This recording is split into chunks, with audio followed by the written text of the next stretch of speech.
para milenials, persoalan di dunia remaja itu seolah tidak ada habisnya. Problematika remaja makin ruwet. Perasaan yang baperan, halu nggak jelas, kecanduan narkoba, gila game, pergaulan bebas, perundungan hingga tawuran. Banyak faktor yang mendorong remaja bertindak amoral. Salah satunya adalah lemahnya taraf berpikir. Semua mau serba praktis dan instan, termasuk ketika menghadapi persoalan kehidupan. Malas berpikir rumit-rumit untuk menyelesaikan, sehingga muncul slogan senggol bacok, semua diselesaikan dengan kekerasan. Siapa yang kuat dan nekat, dia dianggap hebat. Semisal hukum rimba gitu. Budaya berpikir aktivitas orang beriman. Dalam Al-Quran banyak ayat tentang aktivitas berpikir. Setidaknya ada 43 ayat menyeru manusia agar menggunakan akal untuk berpikir.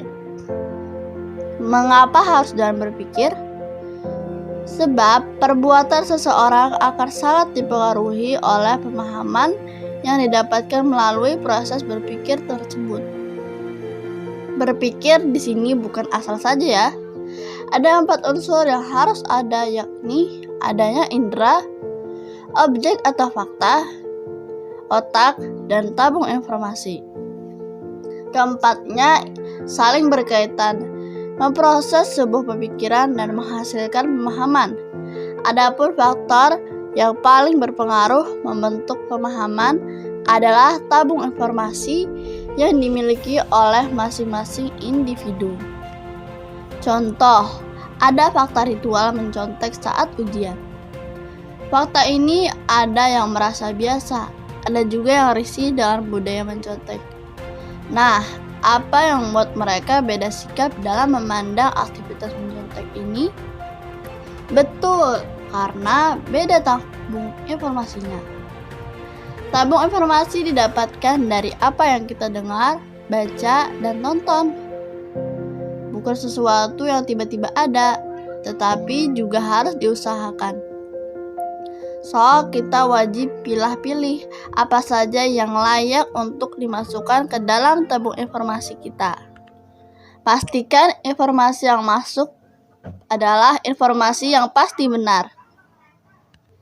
Sahabat, sumber informasi yang pasti kebenarannya adalah wahyu ilahi, yakni Al-Quran dan As-Sunnah. Bukan dari K-pop, drakor, atau konten-konten unfaedah lainnya yang bergentayangan di jagat maya.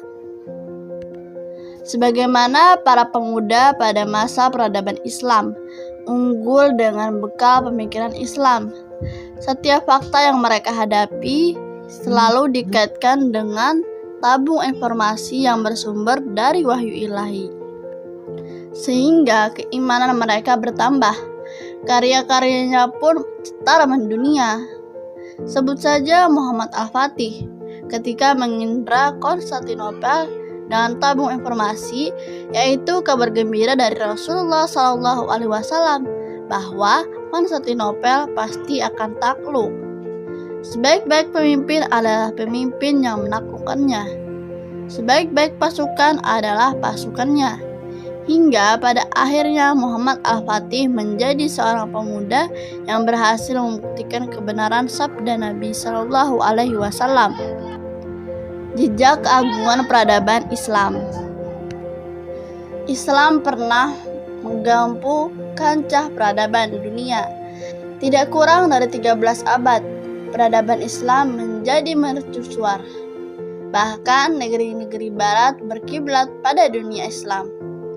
Tidak hanya sekedar capaian duniawi, lebih dari itu, para ilmuwan muslim mendedikasikan buah pikir mereka untuk kemaslahatan umat seluas-luasnya, dengan harapan memperoleh ridha Allah Subhanahu wa Ta'ala. Berpikir bikin hidup lebih hidup. Maju mundurnya sebuah peradaban ditentukan oleh tingkat pemikiran generasinya. Peradaban rusak hari ini tidak akan pernah berubah selama generasi mudanya hanya jadi kaum rebahan. Perubahan terjadi jika adanya revolusi pemikiran. Berpikir benar-benar dan cara rutin mengkaji Islam. Memahami apa yang Allah Subhanahu wa Ta'ala titahkan dalam Al-Quran dan As-Sunnah. Ingat, corak peradaban masa depan ada di pundak kita. Mau jadi pejuang atau pecundang, pilihan ada pada kita. Berubah dan berbuatlah untuk menghasilkan peradaban yang agung dan mulia. Peradaban Islam dimulai dengan mengaktifkan produktivitas berpikir kita. Setelahnya hidup akan terasa lebih hidup karenanya. Keren.